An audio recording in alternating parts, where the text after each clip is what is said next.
there was a story of a guru who was just a little child in India, and everyone knew that he was an incarnation of God. I mean, he was living at this, what they call an avatar level. And the people said to him, they were trying to trick him, and one of the people in the tribe said, "I'll give you an orange if you can tell me where God is." And he said, "I'll give you 2 oranges if you can tell me where God is not." There is no place that God is not. Once you know that, you are connected to God. We were talking off camera before about this great teacher in India, in Puttaparthi, named Sai Baba, who has this gift of manifestation, materialization, just to move his hands. And it's called the gift of fish and loaves in the New Testament, where you think about feeding people, and food just appears. And he had in 1986, he had his 60th birthday, and 1,100,000 people came from all over the planet to see this holy man who had this great gift of higher awareness and higher consciousness. And one of the reporters from one of the magazines thought that they would trap him. And they asked him the question, one of all these people who he had granted an audience to, "Are you God?" And Sai Baba looked at him and said, "Yes, I am. And so are you." He said, "The difference between you and I is that I know it, and you don't." Do you know it about yourself? Absolutely. Spiritual teacher, whose name is Sai Baba, who lives in India, comes to you in your dreams. Right. Who is Sai Baba? Why does he come to you, and what does he tell you? I'm not sure why he comes to me. It just started happening several years ago. I started lecturing about this being, and this is someone who lives at God consciousness, who has what is said of Jesus, the gift of fish and loaves. So that the ability to manifest, for example, all of us have the ability to manifest something, but usually there's a time line between what we think about and what we create. Deepak Chopra and I put together a series of tapes one time, and we talked about the 4 ways to get strawberry ice cream. So the lowest way to get strawberry ice cream is to have a thought, "Gee, I'd really like to have some strawberry ice cream." And then you get up and go to the store and you go get your strawberry ice cream, and you had a thought, an invisible thing, and you got on your bicycle, you walked and you came back, and that's a miracle. But it's the second way to get strawberry ice cream is to have a thought and stay right where you are and tell your children to go get it. Okay, so that's like you're sitting there and so they go get it for you. So that's the second way. The third way is to have a thought, "Gee, I'd really like to have some strawberry ice cream," and somebody walks by and says to you, "Excuse me, is this your strawberry ice cream?" And when that happens, we call this synchronicity, and isn't that it is like this collaboration with fate? Isn't this amazing thing? I was just thinking about strawberry ice cream, and everybody's had that experience. But the highest way to strawberry ice cream is to have a thought, "Gee, I'd really like to have some strawberry ice cream," and then you manifest it. And Sai Baba lives at that level of consciousness where there's no delay between a thought. It's called the gift of fish and loaves.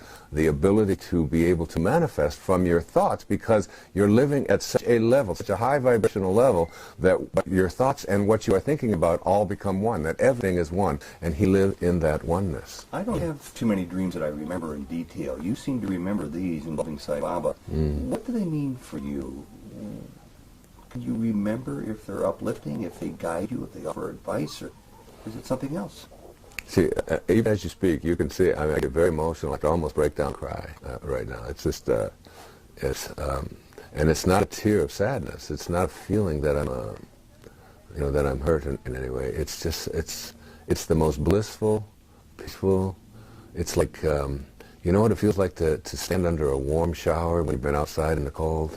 It's like having a warm shower running inside of you. It's like kundalini. It's an energy that moves up and down your spine and gives you that goose flesh. Only it's internal goose flesh.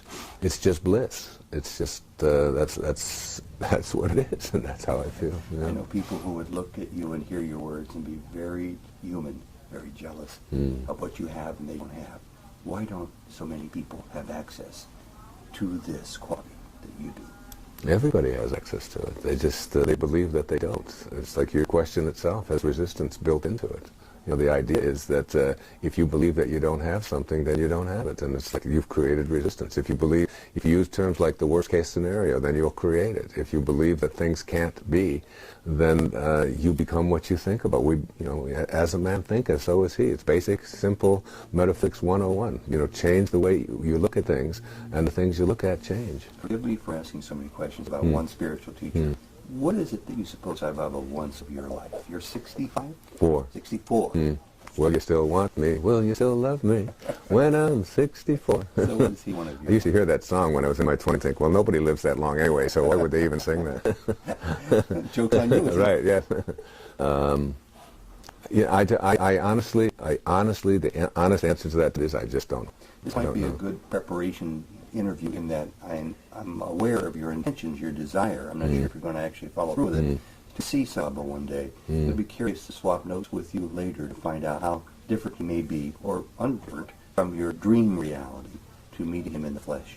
There's no difference. I already know that. It's not necessary for me to meet him. I'll meet him if it's designed to be that way, and basically if he wants that. And if he does, I won't be able to stop it. And if he doesn't, I won't be able to get there.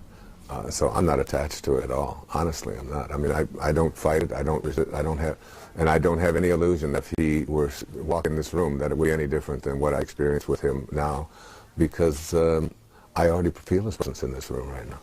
It's just that strong. It's just I have a very, very strong internal knowing about my connection to Source. I believe that Sai Baba is someone who lives at this level of God consciousness. In David Hawkins' book, Power versus Force, he speaks about a handful of people who live at this God-realized level consistently.